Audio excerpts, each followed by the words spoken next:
الحمد لله على إحسانه والشكر له على توفيقه وامتنانه وأشهد أن لا إله إلا الله وحده لا شريك له تعظيما لشأنه وأشهد أن محمدا عبده ورسوله الداعي إلى رضوانه صلى الله عليه وعلى آله وأصحابه وسلم تسليما كثيرا يا أيها الذين آمنوا اتقوا الله حق تقاته ولا تموتن إلا وأنتم مسلمون.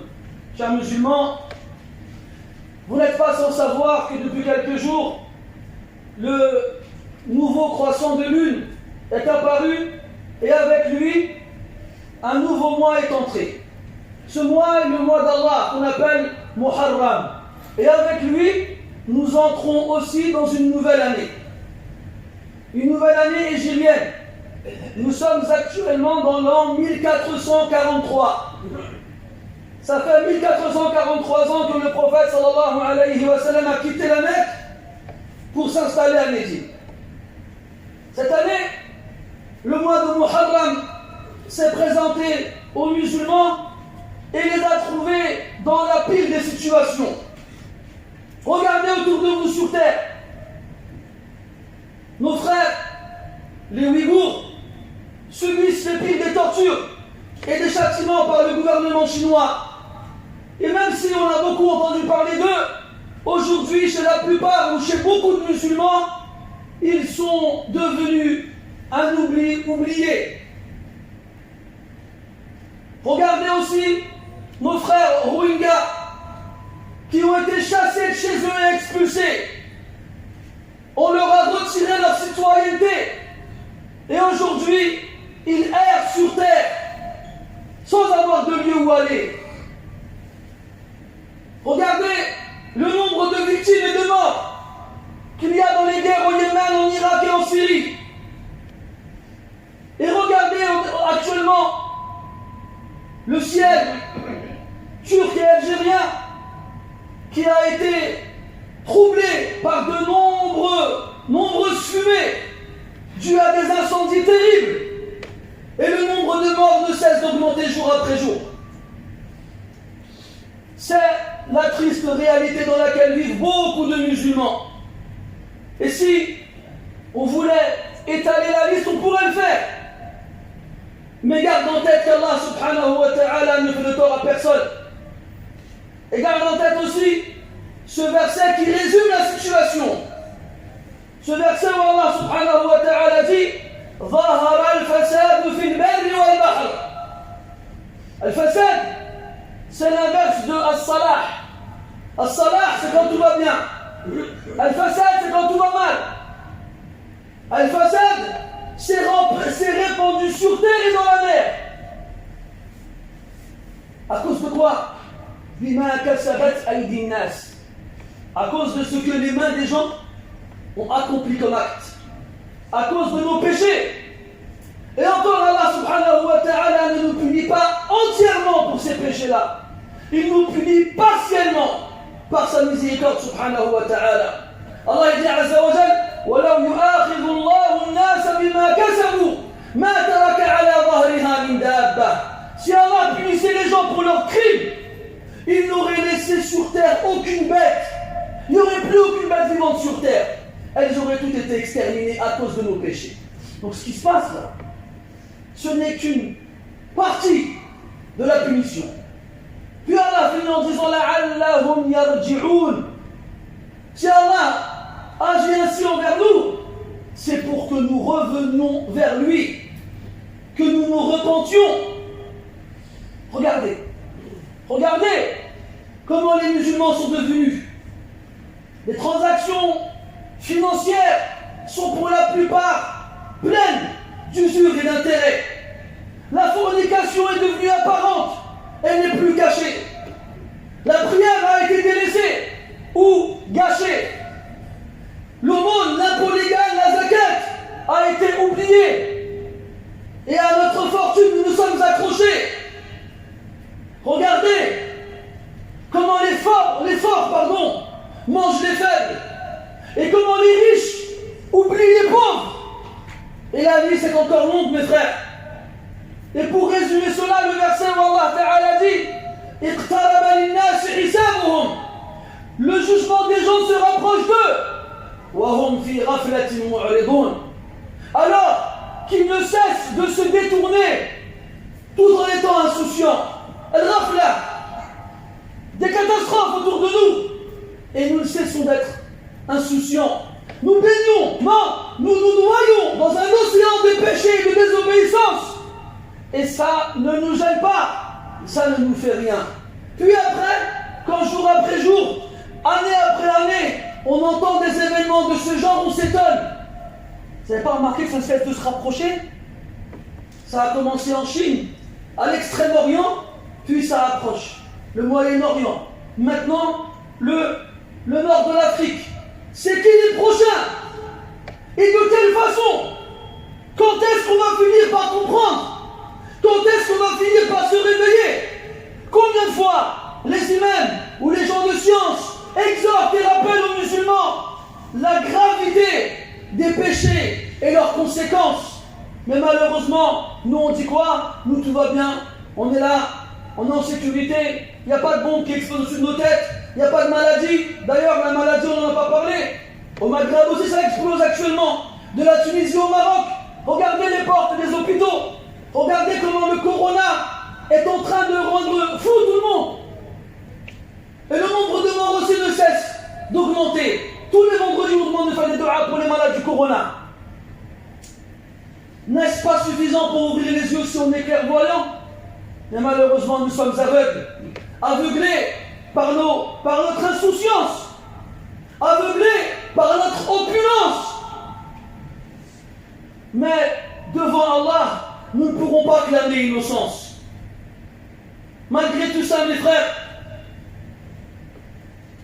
ne soyez pas tristes, ne soyez pas abattus, n'ayez pas peur, ne soyez pas inquiets, ne désespérez pas. Gardez espoir et réjouissez-vous parce que nous sommes dans le mois de Muharram. Le mois de Muharram est un mois sacré dans lequel il y a un jour spécial, le 10e, celui de Ashura. Le prophète sallallahu alayhi wa sallam nous a informé que ce jour-là, Allah Ta'ala a sauvé Moussa de Pharaon et de son armée. Lisez le Coran et vous verrez Moussa et son peuple qui fuient l'Égypte de nuit alors que Pharaon est endormi. Lorsque Pharaon se réveille et qu'il apprend la nouvelle, il appelle toutes ses armées dans le pays et ils partent à leur poursuite. Il les rattrape au moment où Moussa et son peuple sont devant la mer. Comme il a dit Tariq ibn Ziyad, Al-Adou amamakum wal-bahru min khalfikum. L'ennemi est devant vous et la mer est derrière vous. Où vous allez fuir? Et quand le peuple de Moussa ont vu devant eux la mer et derrière eux l'ennemi, ils ont dit à Moussa, Inna la mudrakoun, ils vont nous rattraper. Le peuple de Moussa n'a pas d'armes et pas d'armée.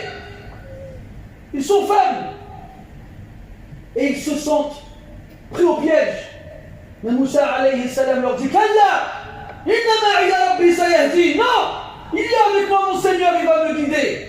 Et Allah Ta'ala, il a appelé une autre de ses armées la mer, l'océan, et il en a fait une terre sûre pour Moussa et son peuple, et il en a fait un cimetière pour Pharaon et son peuple. C'est quand, au dernier moment, lorsque le croyant perd espoir, qu'Allah Ta'ala vient à son secours. Allah nous a promis son secours, et il nous rappelle tous les ans durant le mois de Muharram qu'il a secouru ses alliés pieux et vertueux, comme il le veut. Tu ne dois pas désespérer. Tu dois garder espoir, parce qu'Allah Ta'ala fait ce qu'il veut, quand il veut, comme il veut. Et ce n'est pas difficile pour lui de rétablir la situation pour les musulmans, d'apporter la victoire à ceux qui sont opprimés et oppressés sur terre, et de lever cette épidémie qui a tué je ne sais d'êtres humains, et de faire taire cet incendie qui ne cesse de se répandre en Algérie et en Turquie. Ce n'est pas dur pour Allah subhanahu wa ta'ala. Il faut revenir vers lui avec un cœur sincère et repentant. La'allahum yarji'un. Donc souviens-toi ce jour-là, le 10e de ce mois-ci, qu'Allah il a sauvé Moussa alayhi salam. Et les gens du livre, et le prophète et les musulmans ont jeûné ce jour-ci pour remercier Allah subhanahu wa ta'ala d'avoir sauvé Moussa et son peuple. Jeûnons mes frères ce jour-là aussi, pour remercier Allah azza wa jalla d'avoir sauvé ses serviteurs pieux, tout en lui demandant de le faire à nouveau. Mais pour qu'il nous réponde, il faut se repentir. Parce que l'obstacle à la réponse divine, c'est les péchés. Et nous avons sali et souillé nos mains et nos pieds de nos péchés. Qu'on s'arrête, qu'on lève un peu le pied, et qu'on se remette en question, et qu'on se repente sincèrement, en regrettant amèrement ces péchés et ces tourments. Ainsi Allah azza wa jal nous répondra favorablement, et il viendra au secours des musulmans. Jeûnons en espérant la récompense, parce que le prophète alayhi salatu wassalam nous a dit que celui qui jeûne ce jour-ci, le 10e du mois de Muharram, Allah Ta'ala lui expiera les péchés qu'il a accomplis durant l'année d'avant. Est-ce qu'on peut se payer le luxe de se dispenser d'un tel privilège? Non, par Allah. On en a besoin. Qu'est-ce qu'on a besoin? De se faire expier nos fautes et nos péchés. Donc soyons conscients de ce qui se passe autour de nous. والسعيد من اعتبر بغيره والشقي من اعتبر غيره به. Celui qui est heureux, c'est celui qui prend des morales et des leçons dans les autres.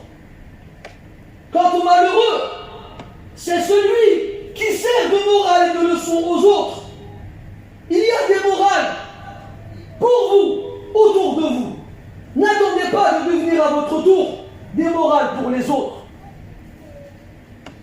Et repentons-nous sincèrement. Et pour se repentir, mes frères, il faut le faire avec une intention pure et exclusivement vouée à Allah azza wa jal. Il faut regretter l'action qu'on a accomplie. Et il faut prendre la décision ferme de ne plus recommencer. Et il ne faut surtout pas attendre le dernier moment. Ne dis pas j'ai encore du temps. Non mon frère, tu ne sais pas quand est-ce que l'ange de la mort viendra récupérer ton âme. Et je finirai ce discours avec quelques directives en rapport avec la mosquée. Vous savez, tous les vendredis, il y a des personnes dans la mosquée qui gèrent la circulation de ceux qui rentrent à la mosquée. Ne croyez pas que ces personnes-là le font avec plaisir. C'est une nécessité, parce que malheureusement nous ne sommes pas assez éduqués pour comprendre nous-mêmes qu'il ne faut pas s'asseoir dans le chemin, ou bien qu'il ne faut pas s'asseoir derrière quand il y a encore des places vides devant, ou bien qu'il ne faut pas venir devant quand c'est plein. Non, nous on ne veut pas comprendre les règles. On n'aime pas les règles, nous. Alors on doit mettre des gens qui nous expliquent comment faire. Mais non seulement on n'aime pas les règles et on ne les respecte pas, mais en plus de ça, on ne respecte pas les gens qui nous disent de les respecter. Donc vos frères de l'association qui passent leur temps durant le discours et le sermon à vous dire asseyez-vous ici, ou allez par là, ou prenez votre tapis, ou ainsi de suite, ils ne sont pas là pour vous les agressier. Parce que malheureusement, très souvent, ils sont pris à part par certains parmi vous qui leur manquent de respect dans la mosquée le vendredi. Alors qu'ils font une chose que toi tu ne ferais pas. Toi tu viens tranquille, tu t'assois, t'écoutes, ou bien plutôt tu entends. Quand c'est fini, tu pars. Eux, ils sont là avant toi. Et ils partent après toi. Hier, un de ceux de la mosquée qui est âgé, je ne sais pas quel âge il doit avoir 70 ans facile. Il vient me voir, il était en sueur. Il m'a dit, il fait chaud. J'ai dit, oui, il fait chaud. Il m'a dit, non, on a pris du temps, on a mis les tapis derrière, comme ça demain on n'aura pas à le faire. Donc toi, quand tu viens, tu leur cries dessus. Tu sais pas, toi, ce qu'il y a de préparation juste avant. De personnes qui ont l'âge de ton père ou peut-être même de ton grand-père. Et après tu me dis on crie dessus parce qu'ils t'ont dit t'asseoir ici ou là-bas. Aïd alaykoum Allah. Aïd alaykoum Allah. Vous devriez les remercier et vous devriez invoquer Allah en leur faveur. Mais malheureusement nous sommes ingrats. Mais n'ayez pas peur. Kama tadinu tudan. Comme tu fais aux gens, on te fera. Toi aussi, quand tu seras vieux et que tu parleras gentiment aux gens, il y a un jeune qui viendra te montrer de respect, il parlera mal. Parce que tu as parlé mal à des personnes âgées quand tu étais jeune. Fais attention à ta langue et respecte ces gens-là. Eux, ils ne prennent pas des salaires pour ce qu'ils sont en train de faire. Ils n'espèrent que la récompense d'Allah subhanahu wa ta'ala. Donc on doit invoquer pour eux, demander à Allah qu'il les récompense et qu'il leur accorde un grand statut, un grand degré au paradis pour les efforts qu'ils fournissent. Aussi, beaucoup de gens nous demandent qu'on invoque Allah Ta'ala pour les malades du corona, bien sûr. On ne les oublie pas, on ne les oubliera jamais. Que ce soit ceux qui sont toujours malades ou ceux qui en sont morts. Et enfin, n'oubliez pas la mosquée. N'oubliez pas la mosquée, que ce soit dans le comportement à adopter quand vous vous y rendez, ou bien dans le fait de l'aider. Car comme vous le savez, les mosquées s'autofinancent ici. Si ce n'est pas par le don des croyants, comment vont-elles faire? فنسأل الله سبحانه وتعالى أن يرفع البلاء عن هذه الأمة. اللهم ارفع هذا البلاء عن هذه الأمة. اللهم ادفع عنا الوباء والربا والزنا والزلازل والمحن وسوء الفتن ما ظهر منها وما بطن. اللهم اجعل هذه النار التي تتأجج في الجزائر وتركيا بردا وسلاما على أهلهما. اللهم نجي إخواننا المسلمين في كل مكان. اللهم نجهم في الصين ونجهم في الهند ونجهم في سوريا والعراق واليمن ونجهم في الجزائر وتركيا واشف مرضانا في كل مكان يا رب العالمين. اللهم المصابون بالكورونا في المغرب والجزائر وتونس وجميع بلدان المسلمين وجميع مرضى المسلمين اللهم انزل عليهم شفاءك العاجل يا رب العالمين. اللهم ارفع عنهم هذا البلاء. اللهم ارفع عنا وعنهم هذا البلاء يا أكرم الأكرمين. اللهم وفقنا لتوبة النصوح. اللهم وفقنا لتوبة النصوح. اللهم باعد بيننا وبين خطايانا كما باعدت بين المشرق والمغرب. اللهم نقنا من خطايانا كما ينقى الثوب الأبيض من الدنس. اللهم اغسلنا من خطايانا بالماء والثلج والبرد. اللهم اشف مرضانا وارحم موتانا. اللهم اصلح احوال المسلمين. اللهم اصلح احوال المسلمين. اللهم اصلح احوال المسلمين. اللهم لا تحرمنا خير ما عندك بسوء ما عندنا ولا تبتلينا بما فعل السفهاء منا يا رب العالمين. وصل اللهم على عبدك ورسولك محمد وعلى آله وأصحابه أجمعين والحمد لله رب العالمين. وقوموا إلى صلاتكم يرحمكم الله.